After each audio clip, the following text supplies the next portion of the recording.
அண்ணா வணக்கம். வணக்கம் அண்ணா, ஜனவரி 26 திருச்சியில் ஜனநாயக வெல்லும் அப்படின்ற பெயரில் மிகப்பெரிய ஒரு மாநாட்டை அண்ணன் திருமா ஏற்பாடு செய்திருந்தாங்க. பெருந்திரளான லட்சக்கணக்கான கூட்டம் வர்றதை நம்ம பார்த்துருந்தோம். கூட்டணி கட்சிகள் எல்லாமே கலந்துருந்தாங்க. முதல் கட்டமாக நீங்கள் எப்படி பார்க்குறீங்க? ஒரு 5 லட்சம் பேரை கூட்டினார, அந்த மக்களுக்கு என்ன செய்தி சொன்னார்னு நீங்கள் சொல்லுவீங்களா? மக்களுக்கு ஒரு செய்தின்னு சொல்லணும். முக்கியமான தீர்மானங்களை நிறைவேற்றப்பட்டிருக்கு. நீங்கள் பார்த்துருப்பீங்களா? அந்த தீர்மானங்களை நிறைவேற்றப்பட்டதுன்னு இவங்க சொல்கிறாங்க மேடையில். இவர் பேச ஒரு தலைவர் அந்த மக்களுக்கு என்ன செய்தி சொன்னார்? நான் கேட்குறவங்கள ஒரு செய்தி சொல்லலையே. நான் லைவ்ல பார்த்துட்டு இருந்தேன். நல்லா பேசினாப்புல, நல்ல கருத்து ஏதாவது இருந்துச்சா? ஒன்றுமே இல்லை. மோடியை திட்டினாரு, ராமரை திட்டினாரு, இங்கே இருக்கிற உள்துறை அமைச்சர் அமித்ஷாவை திட்டினாரு, சங்கீதி சொன்னார். இந்த ஜனாதரம் இந்த நாளை தவிர அந்த மக்களுக்கு ஏதாவது கருத்து ஒன்று சொன்னார்னு பாருங்க, ஒன்றுமே சொல்லலை. அப்போ நீ கூட்டணியை தக்க வைக்கணுங்கிறதுக்காக வேண்டி அத்தனை மேடையில் இருக்கிற தலைவர்களை உட்கார வச்சுக்கிட்டு கூட்டணிக்கு நடந்த பேச்சு அந்த கூட்டம் தானே தவிர இந்த 5 லட்சம் பேரை கூட்டுறது சாதாரண விஷயம் இல்லை. நல்ல கூட்டம், நல்ல மக்கள், நல்ல வெள்ளம் ஒற்றுமையாக வந்தாங்க. அந்த மக்களுக்கு ஒரு செய்தி சொல்லலையே அப்படிங்கிற தாக்கத்தை நான் சொல்கிறேன். ஒரு செய்தி மக்களுக்கு சொல்லணும்.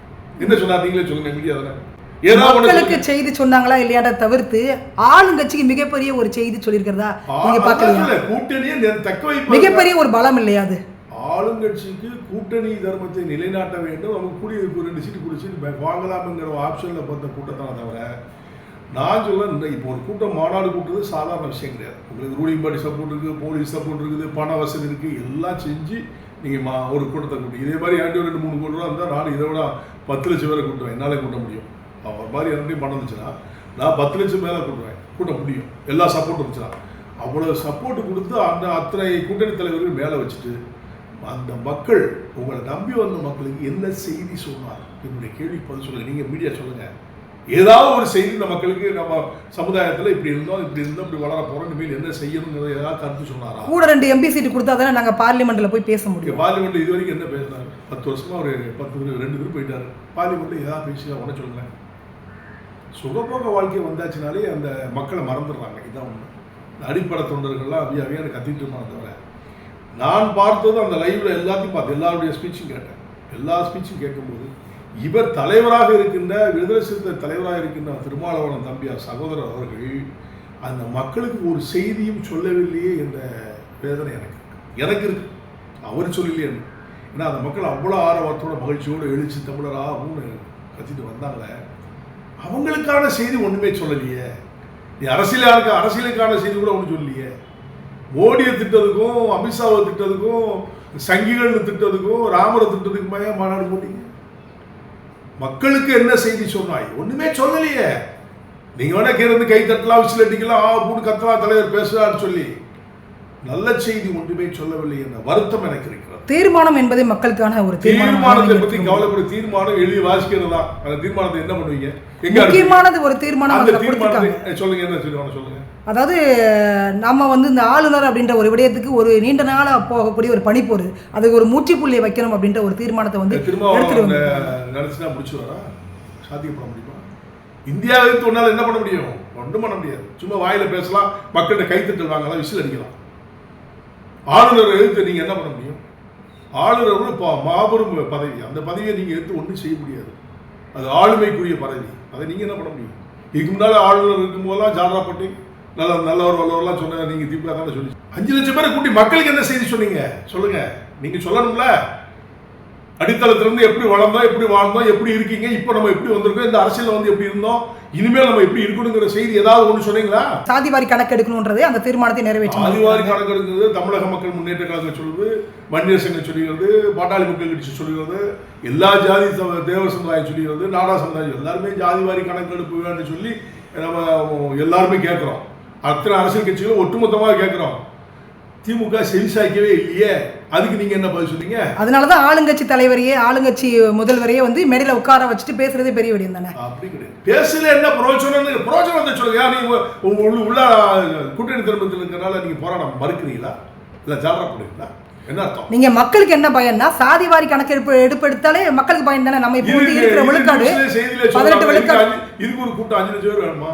ஒரு 3 லட்சமோ 5 லட்சமோ 10 லட்சமோ கூட வச்சுங்களேன். இந்த செய்தி சொல்றதுக்கு வேணுமா? மக்களுக்கு ஆக்கப்பூர்வமாக அடித்தட்டு மக்களுக்கோ அந்த தமிழ் சமுதாய மக்களுக்கு என்ன நீங்க சொன்னீங்க அப்படிங்கிற கேள்விக்கு தான் நான் வைக்கிறேன். பொதுவாக செயற்குழு பொதுக்குழு கூட்டம் அப்படின்றது இந்த மாதிரியான மாநாடுகள்லாம் வந்து தீர்மானம் நிறைவேற்றுறது சகஜமான ஒரு விடயம் வருது. அதில் தான் இந்த தீர்மானங்கள் நிறைவேற்றம் பண்ணாங்கன்னா நம்ம மக்கள் அடுத்த கட்டத்துக்கு வருவாங்கன்றது அவருடைய பார்வையாக இருந்திருக்கலாம். எல்லாரும் படித்தவர்கள் அல்ல, பாமரர்கள் அதிகமாக இருக்கிறார்கள். முண்டு கட்டி முண்டாசு கட்டி வந்தவங்க பூரா படித்தவங்கன்னு நினைக்கிறாங்க. பாமரர்கள், அடித்தட்டு மக்கள்.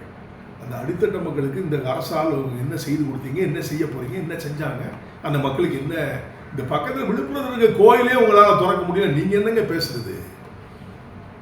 கோயிலை மீட்க முடியுது அவங்களால? பூட்டி போட்டுருக்காங்கல்ல திரௌபதி அம்மன் கோயிலை வந்து மூடி வச்சுருக்காங்க விழுப்புரத்தில். அதை முதலமைச்சர் கூட நீங்கள் ரொம்ப லிங்கில் இருக்கீங்களா? ஐயா என்னுடைய மக்களுடைய கோயிலை திறந்து கொடுங்கன்னு கேட்க வேண்டியதானே? அது மேடையில் அறிவிக்க வேண்டியதானே? இல்லாட்டா நான் ஒட்டுமொத்தமாக எல்லாம் சேர்ந்து போராடணும்னு சொல்ல வேண்டியதானே? நோ. அவருடைய கூட்டம், அந்த கூட்டம் என்பது தேர்தலுக்கான கூட்டம். பிஜேபியை ஒழிப்போம். இது என்ன, இதுக்காக 5 லட்சம் பேரை கூட்டணும்? இது தெருவா போய் மேடம் போட்டு பேச வேண்டியதானே? அப்போ அவருடைய கான்செப்ட் தப்பான கான்செப்ட் தான். மக்களுக்கு என்ன போதனை சொல்றீங்க, எந்த காரணத்தை நான் கேட்குறேன். நான் கேட்குறது மக்களுக்கு நீங்கள் என்ன செய்தி சொன்னீங்க. நான் எல்லாரும் தலைவர்கள் பேசுறதை கேட்டேன், திமுக தலைவர் பேசுறதை கேட்டேன், வைகோ அண்ணன் பேசுறதை கேட்டேன், எல்லா தலைவர்கள் பேசுறதை கேட்டுட்டு தான் இருந்தேன்.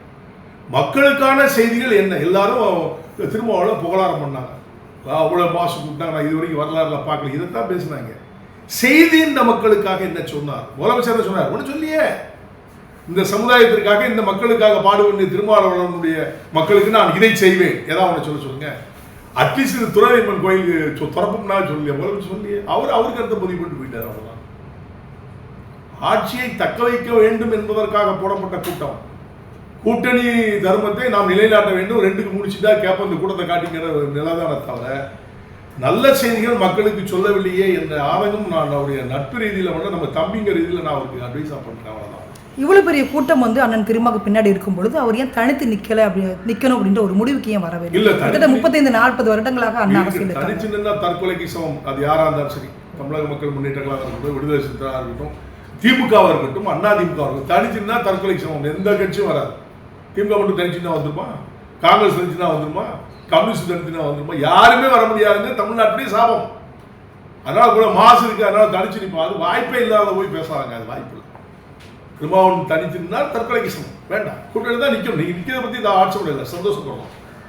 ஆனால் இத்தனை லட்சம் பேர்களை ஆளுங்கட்சி பலத்தோடு பணபலத்தோடு கூட்டத்தை கூட்டி இத்தனை லட்சம் பேரை கூட்டின நீங்கள் இந்த மக்களுக்கு ஏதாவது நல்ல செய்தி சொன்னீர்களா என்பதுதான் என்னுடைய கருத்து, என்னுடைய ஆதங்கம்.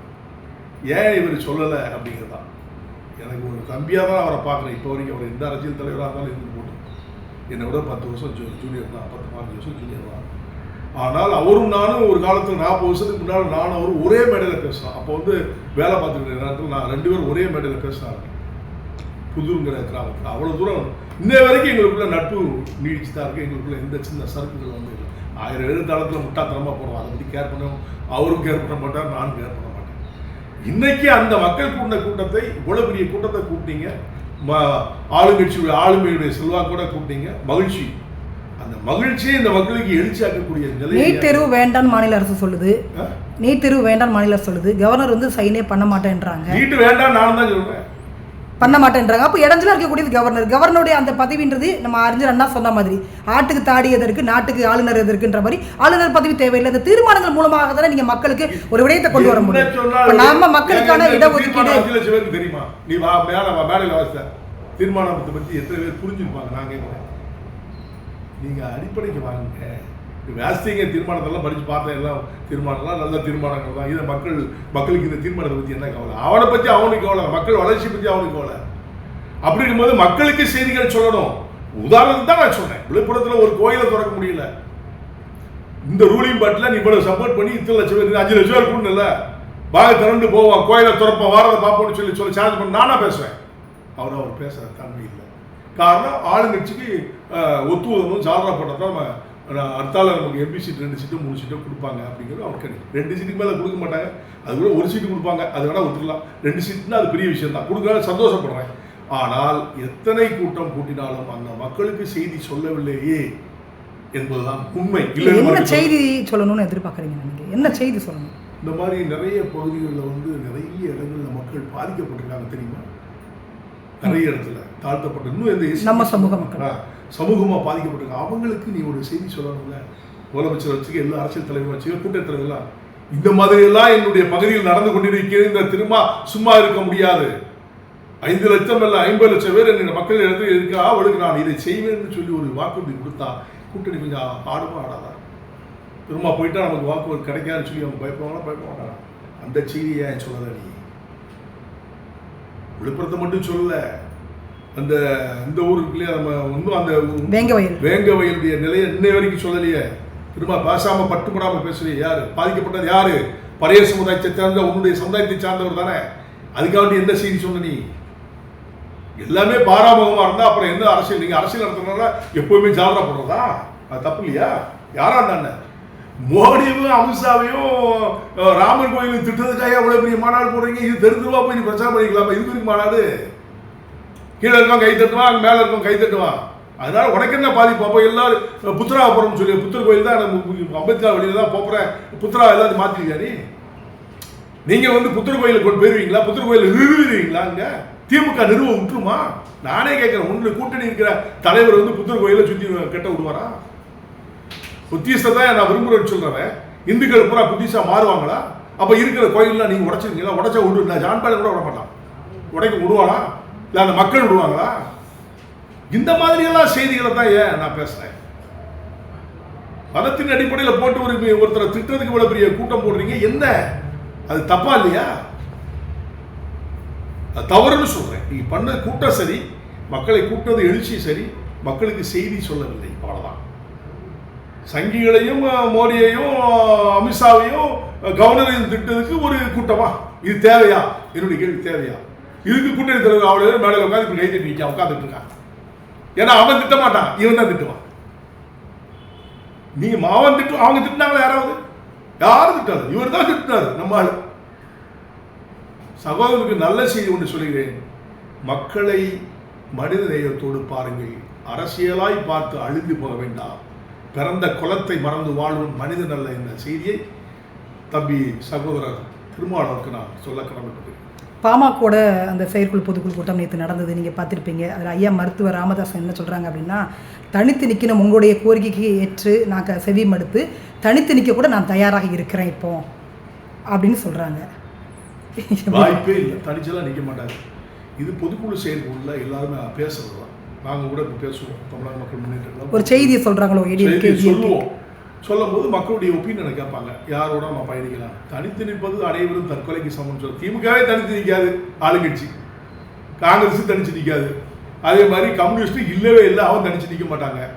இப்படிலாம் இவங்க தனிச்சு நிற்காத கட்சிகளை இருக்கு. இவங்களே நிற்க பயப்படும் போது டாக்டர் ராமதாஸ் மட்டும் எப்படி தனிச்சு நிற்பாரு? வாய்ப்பு இல்லை. யாரோட பயணிக்கலாம் என்பதுக்காக வந்து செயற்குழு பொதுக்குழு கூட்டியிருக்காங்க. அதான் நான் நினைக்கிறேன். நாங்களும் அதான் கூட்ட போகிறோம். யாரோட பயணிக்கலாம், யாரோட என்பதை நாங்கள் அப்போ தானே முடிவெடுக்க முடியும். இப்போ சொல்ல முடியாது இல்லையா? அதுதான் உண்மையான. அண்ணா உங்களுக்கு தெரிஞ்சிருக்கும், பழனி முருகன் கோவிலுக்கு அந்த மலை